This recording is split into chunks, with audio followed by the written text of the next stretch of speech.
Good morning, everyone, from Grand Junction, Colorado. It's a overcast day.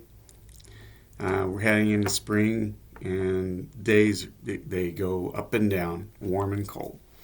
All right, so I'm here in the studio. Got a busy day, getting ready for my clients. I thought I would talk more about fear today, and today it's about rational versus irrational. Now, fear. Rational versus irrational fear. Okay, I'm going to admit something. This is take two. I did not have it on video. I took a picture of myself and I talked for however long. Okay, so rational versus irrational fear. Fear. What is fear? Fear is the manifestation of physiological things going on in your body. And when I'm truly in fear, I believe that my life is in danger in some way and I'm in fight or flight. So when that occurs, physiological changes occur where my heart starts beating faster, my lungs start pumping faster, and my adrenaline is flowing, and I'm being prepared for fight, flight, freeze, or faint. Well, the question comes, and fear is pretty much the same across the board. The question comes as to what is rational versus irrational fears. Well, let's start off with irrational. An irrational fear is a phobia, for example. So I have a phobia of snakes. Well, there's all sorts of kinds of snakes in the world, and I'm afraid of them all, regardless if it's a cobra or a little garter snake. And just the thought or the image of that snake is going to induce that fear response for me. Okay?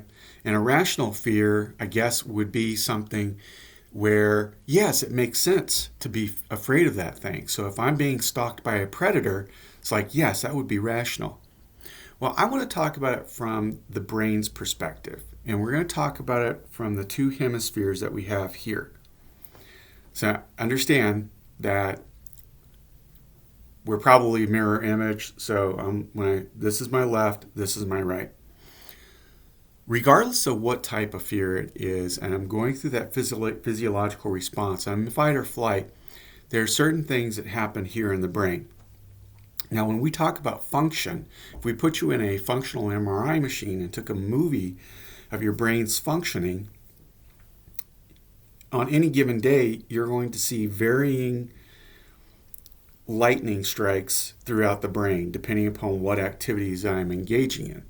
But if I'm in fight or flight, or if I'm experiencing fear, you're going to see something interesting.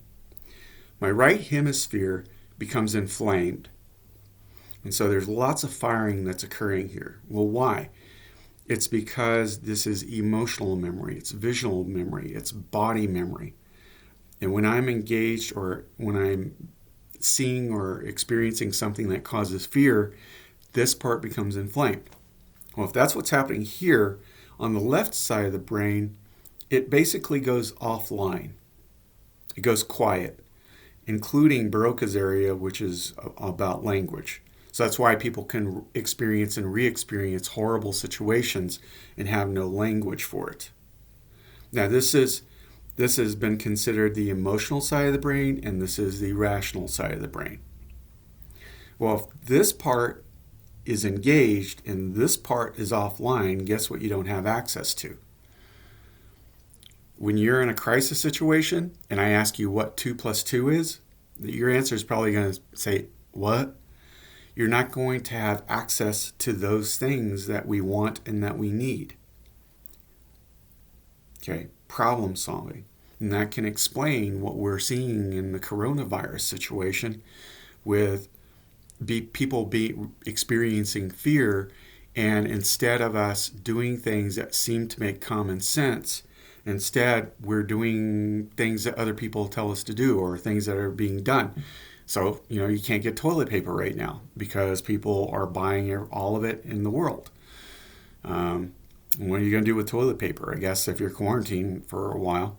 So anyway, so that part of this is what happens when we're engaging in fear.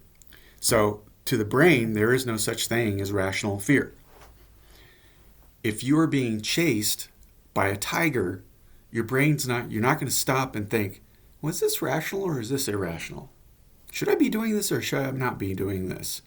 No. The survival mechanisms that are in our brain have taken over, and we're running or we're fighting for our lives. Now, the reality is, so that's how function. Now, on the other side of it, we have areas of the brain that are important in these mechanisms. One of them is called the Reptilian Complex, including the amygdala. It's the hindbrain and the amygdala. Now, they did a research study years ago where they took people and they deprived them of sleep, 24 to 48 hours. And then they put them in a functional MRI machine, and then they showed them pictures. Now, the pictures were of varying degrees of anxiety-producing stuff. Okay, so it went from neutral to negative. The neutral ones, doorknob, chair, table. It's like, yeah, I see those things every day. No big deal. And, maybe they showed pictures of kittens and puppies. And again, there's no anxiety producing in there. And then the pictures became more and more negative or more hostile, I guess, until the very last one was like a killer shark, a great white shark, in full attack mode. Now, here's what happened during the study. They showed them this picture, and the brain reacted as if it was real. These people experienced real fear, real terror with this image of this shark, almost as if the shark is going to leap off the page and attack them in an MRI machine, which could never possibly happen. And the way that they explained it is, when we see pictures of things that cause us anxiety, this part of the brain wants to respond. It wants to say, oh, this is danger. But this part of the brain, the prefrontal cortex, which is responsible for executive functioning, when we've rested, when we've eaten, when we're hydrated, has the ability to put on the brakes and say, whoa, wait a second. That's a picture. That's not real. So even though this part wants to respond, this part says, no, we're good. We're safe. And let's face it, we live in a chronically stressed world where we don't get enough sleep, we don't eat right, we don't have, we don't hydrate, and that leaves us vulnerable. And and trust me, there's been lots and lots of times in my life where that has happened. I'll give you an example from my life. During one of the Gulf Wars. Now, back then, I was a chronically stressed person, not taking care of myself at all. And there was this Gulf War that was starting in the Middle East. And we were watching the news. And of course, they were warning us and telling us, you gotta take care of things. You gotta make precautions. You have to prepare. And one of the things that they said was, be sure to make sure you have enough gas in your tank. And so I didn't even question it. I got up out of my chair, I got in my car, and I drove to the gas station. And I'm standing in line, and it's a long line. I mean, it's going down the block. And I'm sitting there. And at some point, because at that point, this part of my brain was inflamed, at some point, this calmed down enough to where this part of my brain started kicking in. And I was like, oh, wait, what am I doing? Yeah, I don't know if this is a crisis or not. And should I really be afraid of this? And I was like, well, I'm here. I'll get gas. It'll last me probably a week. But once this part of my brain became engaged, then any possibility, any thoughts that I had of hoarding gas or, thinking about the worst case scenarios just went away. I was like, I'll just get gas while I'm here. And then I went back. And then by the next day, nothing. It was business as usual.